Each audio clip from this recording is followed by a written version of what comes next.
sebelum memulai pendakian, semoga diberikan kelancaran sampai puncak dan semoga betah pengen naik gunung lagi. Berdoa, mulai.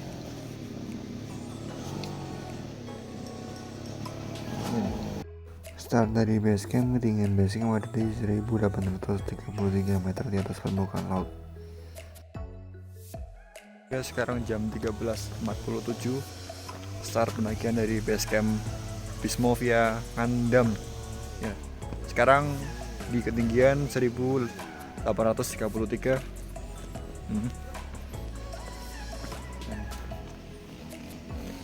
Gimana agenda puncak hari ini, Mas? Mantap. Seberapa dadaan hari ini? Sangat mendadak.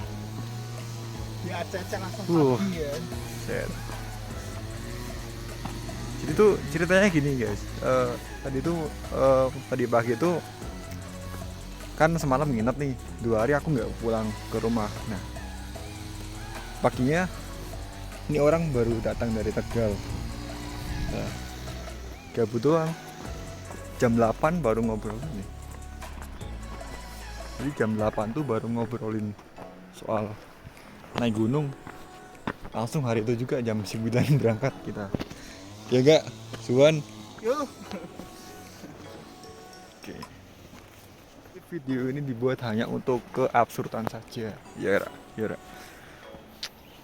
Prik mesti yo. Tapi yang inilah, semoga bisa ngasih manfaat untuk yang mau mendaki Gunung Pismovia yang ada. Jadi trek awal dari base camp itu jalanan makadam kayak gini. Ini masih jalan buat ladang warga. Jadi mungkin sering papasan sama warga di sini. Ramah-ramah kok guys. Oh ya, untuk tiket pendakiannya tadi per orang sih maksimal 15.000. Sama parkir satu kendaraan 10.000 untuk motor. Oke. Cuaca mendung. Semoga hujan sih tetap sih. Yuk. Oke, jadi untuk di jalur ini ada beberapa mata air ya. Di dekat base camp sebelum pos 1 ini banyak mata air. Kalau sesuai di map sih mata air tuh cuman di sebelum pos 1. Setelah pos 1 itu kayaknya hutan kalau di map ya, cuman nggak tahu nanti di atas nanti bakal saya infokan. Oke, sekarang jam 14.27 sampai di pos 1. Jadi perjalanan kurang lebih 45 menit. Dari base camp sampai pos 1 45 menit. Sekarang pos 1 berada di ketinggian 2200 mdpl. Cuman nggak tahu kalau di GPS saya ini baru 1900. Oke, mungkin di sini kita akan makan dulu. Ya bang.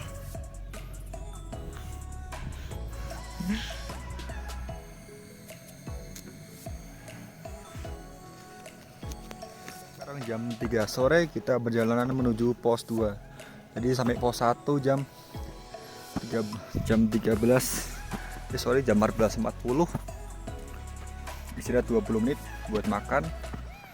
Lanjut ke pos 2. Vegetasi mulai tertutup karena sudah masuk hutan. Oke. Sekarang jam 15.20. 20 menit sampai di pos 2. Pos 2 Padma Harwangsa. Sekarang di ketinggian 2135 mdpl. Tapi di sini plang 2245. Mana yang benar?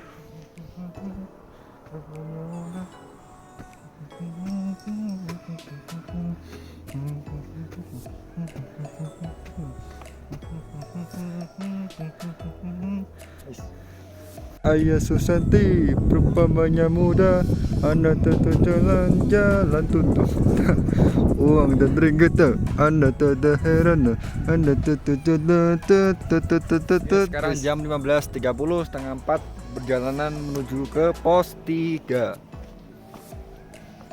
Estimasi kurang lebih 1 jam.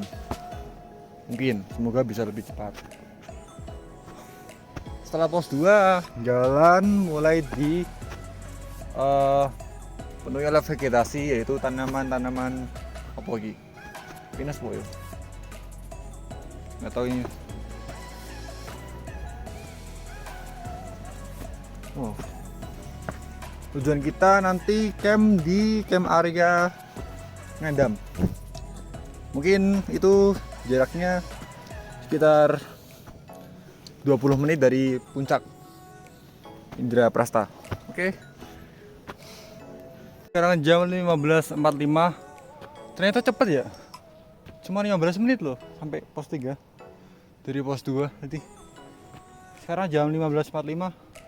Tinggian 2310 mdpl, tapi di map saya masih 2215. Oke. Mungkin kita langsung lanjut ke camp area ya, Mas. Resiko nanjak di bulan-bulan musim penghujan. Ketinggian 2220.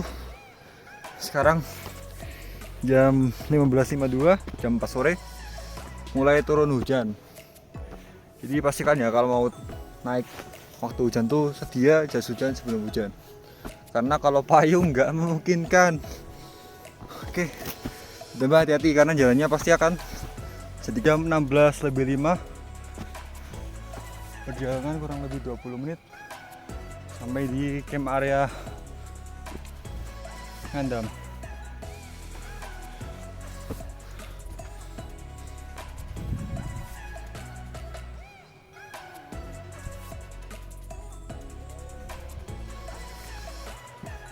Di sini tempatnya cukup luas ya, lumayan. Ini bisa buat luas ini bisa buat 50 tenda ada kali. Soalnya di atas masih ada juga. Oke, jadi kita ntar malam camp di sini. Dan sampai saat ini baru ada rombongan kita. Camp Ngandam ini ada di ketinggian 2315 mdpl. Mungkin nanti ke puncak tinggal berapa menit doang. Oke. Cuaca termantau kabut.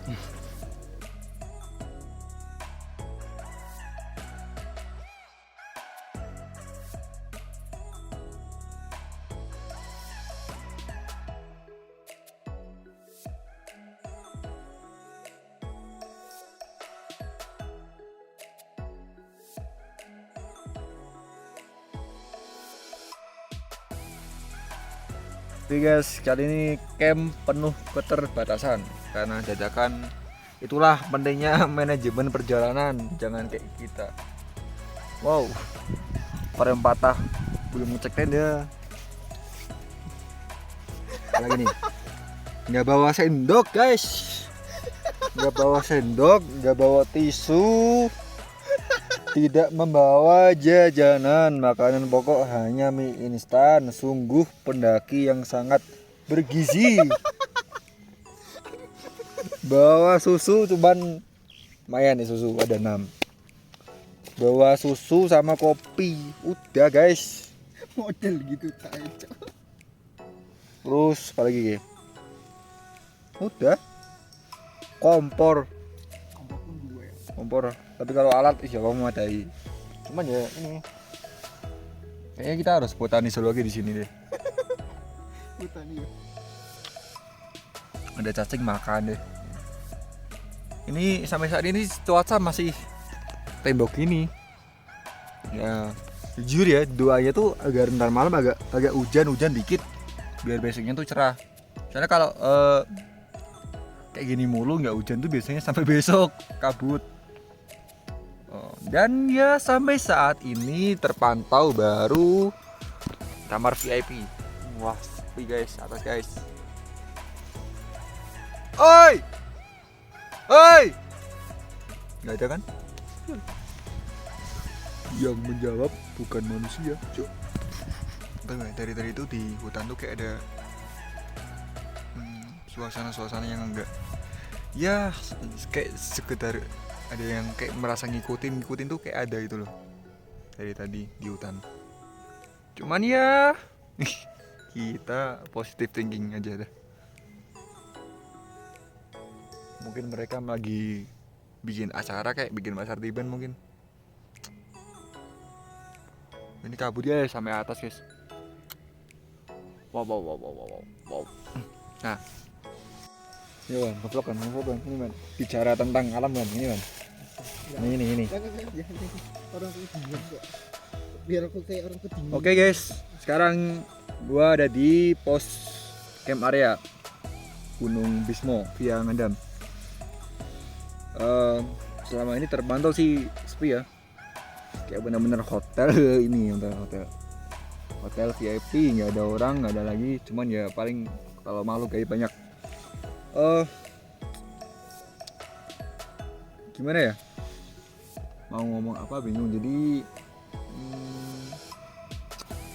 kayak gini ya, jadi gini kayak orang mendaki itu emang harus benar-benar dipersiapkan deh. Apa ya itu yang namanya manajemen perjalanan tuh benar-benar harus diterapkan. Soalnya kalau sembarangan ya kalau orang itu udah biasa tersiksa, biasa makan tiap hari makan Indomie, biasa tiap hari makan cuman ya mie instan doang, biasa kekurangan gizi, ya insya Allah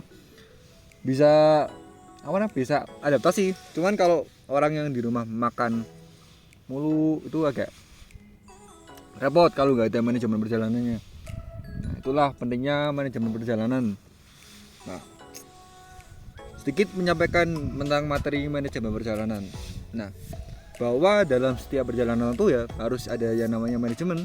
Soalnya kalau nggak ada, kita ngawur gitu loh kalau mau melakukan perjalanan. Nggak melulu tentang pendakian deh. Semua perjalanan tuh harus manajemen, harus ada manajemennya. Dari pra perjalanan terus saat perjalanan sama pasca perjalanan. Nah, di pra perjalanan itu ya kita siapin yang kita butuhkan tuh apa. Misal apa itu loh, yang disiapin itu apa ya, misal kita berangkat, kita di sana berapa hari gitu loh. Misal kita simpelnya kita di gunung deh, yang bisa diambil rata di gunung 3 hari. Kita pastiin kita biasa tuh makan di berapa hari, dipastikan makan tuh sehari berapa kali. Tapi ya jangan kemarau, ntar di gunung makan foya-foya, porternya yang repot. Kalau ada mau bawa berat sih nggak masalah. Jadi itu yang pertama, sesuaiin kebutuhan, jangan terlalu banyak, jangan juga terlalu sedikit. Terlalu sedikit logistik, kelaparan susah. Kecuali kalau Anda punya jiwa-jiwa bertahan hidup di alam. Tapi kalau enggak, tapi kalau kelebihan juga bahaya untuk capean. Karena satu, beban carrier semakin banyak. Kedua ya lebih capek tentunya. Terus lihat cuaca, kita naik itu di bulan apa. Kebanyakan bulan-bulan penghujan kayak misal Oktober sampai bulan Maret tuh sering hujan gitu loh. Jadi ya sebenarnya nggak cuman di musim penghujan doang, musim kemarau, musim durian, musim salju juga perlu yang namanya jas hujan. Jadi emang harus dipersiapkan soal gitu tuh. Nah, habis itu kita siapin dulu, kita tim tuh berapa orang. Nah, kita harus lihat dulu gunung mana yang akan kita daki. Kalau saya lebih prefer ya naik tuh nggak terlalu banyak orang, tapi juga nggak terlalu sedikit orang. Ya normalnya 4 orang normalnya. Untuk pendakian umumnya normalnya 4 sampai 8 orang. Nah, kita sesuaiin. Kalau misal jangan misal nih 10% di antara kita tuh udah sering naik gunung, tapi sisanya tuh belum pernah naik gunung atau minim pengalaman di pendakian atau di perkegiatan di alam. Terus kita mau naik ke gunung yang levelnya tuh tinggi, kayak misal Slamet, Sumbing, terus Semeru, Argopuro, Rinjani. Itu mending ditahan dulu. Jadi emang itu harus adanya namanya persiapan dulu. Kita prepare dulu. Ada pepatah bilang ukur baju sesuai sesuai apa, Mas? Ban? Hah? Ukur baju sesuai apa? Suka ukuran. Jadi jangan memakai baju yang bukan ukuran kita. Jadi kalau porsinya kita segitu ya udah kita harus gitu dulu. Ntar kan semua itu harus ada tahapnya, harus ada step by stepnya. Jangan kalian suka tidur, suka berzina. Suka itulah. Kalian mau naik, nggak pernah olahraga, kalian mau naik ke gunung yang levelnya tinggi 3000 mdpl ke atas, itu ya bukan nggak mampu, cuman nggak disarankan aja, soalnya bakal jadi beban. Enggak ya itulah, dimulai dari hal yang kecil dulu. Semuanya kan harus dimulai dari hal yang kecil baru bisa besar. Orang kan masuk kuliah juga dari SD, dari SMP dulu. Oke. Nah, setelah itu kita tentuin kelompok perjalanan di tim kita.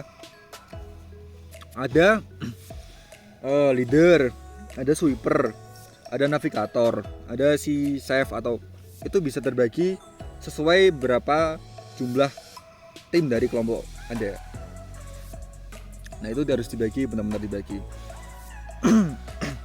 Yang selanjutnya, perhatikan yang namanya tanah medan atau cuaca, karena cuaca di gunung tuh nggak nentu. Kalau gerimis tuh lebih baik segera pakai jas hujan, atau lebih baik lagi berhenti bernavigasi, segera bikin bivak atau bikin tenda sementara untuk biar nggak kena air. Soalnya kalau kena air di hujan tuh resiko. Oh, ini ngomah dewe bek kudanan bek masih semraut tuh atasan, apalagi di gunung. Terus saat perjalanan itu, ya itu yang tadi udah bilang, harus benar-benar ada timnya yang jelas, jangan tinggal-tinggalan. Harus ada yang namanya tuh porsinya, kita tahu porsinya teman-teman kita tuh gimana, jangan egois. Kan ada beberapa pepatah bilang kalau sifat asli teman kita tuh akan terbongkar saat mendaki gunung, itu ketahuan di situ. Nah, habis itu apa yang namanya, saat perjalanan itu kita harus tentuin misal nih kita naik ke gunung yang harus memerlukan summit untuk ke puncaknya, atau nggak bisa ngecamp di puncak. Nah, kita tuh ya harus prepare, ini teman kita kuat semua nggak nih. Jadi harus ada satu orang yang sudah berpengalaman, yang mengerti tentang kondisi fisik seseorang. Lebih baik lagi kalau orang itu jujur, kalau emang nggak kuat ya udah nggak kuat, jangan dipaksakan. Karena segala yang dipaksakan itu nggak baik. Contohnya hubungan kamu.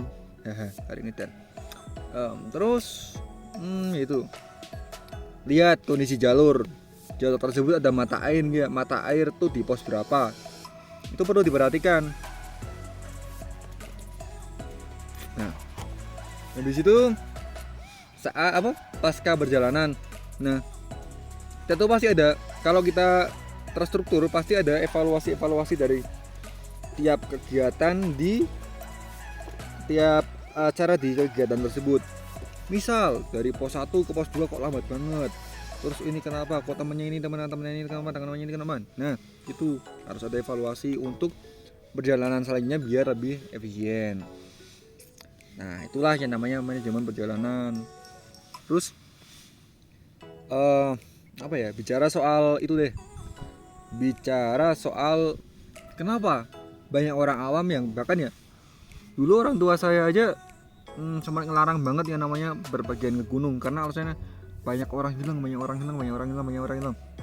Nah, untuk persoalan orang yang sering hilang di gunung ya percaya nggak percaya, kadang ada yang namanya, kan ada faktor internal sama faktor eksternal. dari orang itu sendiri. Karena faktor itu kan ya dari diri sendiri kan.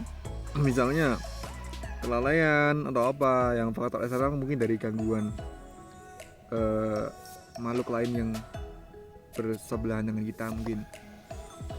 Tapi yang perlu dicatat bahwa mereka tuh nggak akan yang namanya mengusik kalau kita nggak musik mereka gitu loh. Dan mereka tuh ya nggak akan menyalakai kita gitu loh. Yang penting kita ini loh konsepnya. Kalian itu kan bahasanya mereka kan juga makhluk Tuhan kan. Nah kalian berlindung aja ke Tuhan kalian masing-masing. Itu aja konsepnya sebenarnya. Kan nggak mungkin kalau kita udah berlindung terus mereka malah masih mengganggu kita tuh aneh. Terus ya kalau menurutku tuh lebih banyak di Indonesia tuh, bukan saya nggak percaya ya, tapi hal-hal kayak gitu tuh lebih ke apa ya, asumsi sendiri, asumsi pribadi sendiri. Kayak misal contoh waktu orang hilang, dia ngaku kalau dia tersesat, terus dia seakan-akan menemukan jalur baru, seakan-akan jalurnya hilang dan sebagainya. Menurut saya kurang masuk akal, karena kalau jalur di gunung tuh ya itu jelas rata-rata kalau dia lewat jalur yang legal atau yang resmi, bukan lewat jalur yang ilegal. Contohnya ya kayak misal gini nih, kayak aku ini kan kabut. Ini mungkin kalau kan kita kan juga ada faktor dari kecapean juga kan, kali aja orang itu kecapean.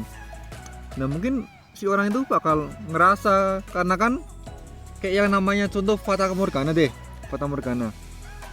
Mungkin itu yang dirasakan orang kalau kecapean kan, mungkin seakan terlintas ada jalur baru.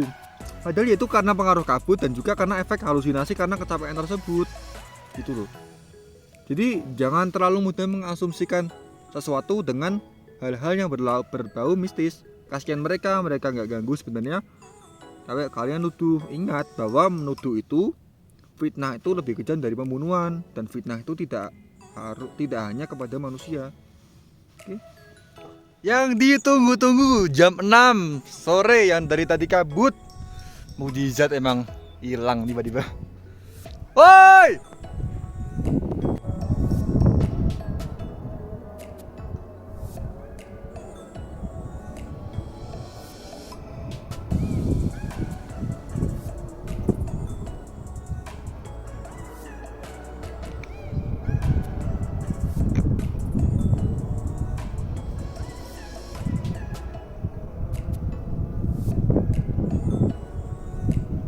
Sekarang jam 3:38, dari jam 4 ya, tapi cuaca masih gini di luar. Ini kan banget dari semalam jam 11 tuh udah hujan gede banget. Ini aja tenda sampai ada beberapa yang bocor. Untungnya masih aman sih. Ya mungkin ntar nggak tahu ya, ini nunggu cuaca dulu, habis itu mau ke puncak. Sekarang jam 8:30, tetap masih kabut dari semalam. Ya mutusin buat tetap pergi ke puncak. Sebentar aja paling di puncak, nunggu itu doang. Habis itu mungkin langsung turun karena perbekalan udah habis. Ini dari camp kita diantarin oleh burung jalak. Ini kalau di laut kan bisa nganterin kita ke puncak. Wah, semoga ini juga. Ini dari tadi nggak terbang loh guys, mbah. Cuman benar-benar nganterin kita ini. Jalan kurang lebih 10 menit dari camp area. Tadi ada persimpangan, ntar kita ambil ke kanan. Kalau ke kiri tuh base camp Sikunang. Nah, ini.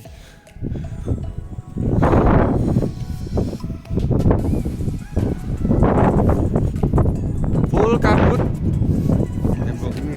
Ini kayaknya kita langsung turun tadi dari puncak itu langsung turun. Keadaannya karena kabutnya bener-bener ngeri. Mungkin habis ini juga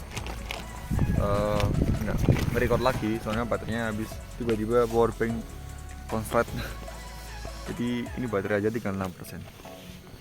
Di oke, see you in next my trip, dalam perjalanan saya selanjutnya.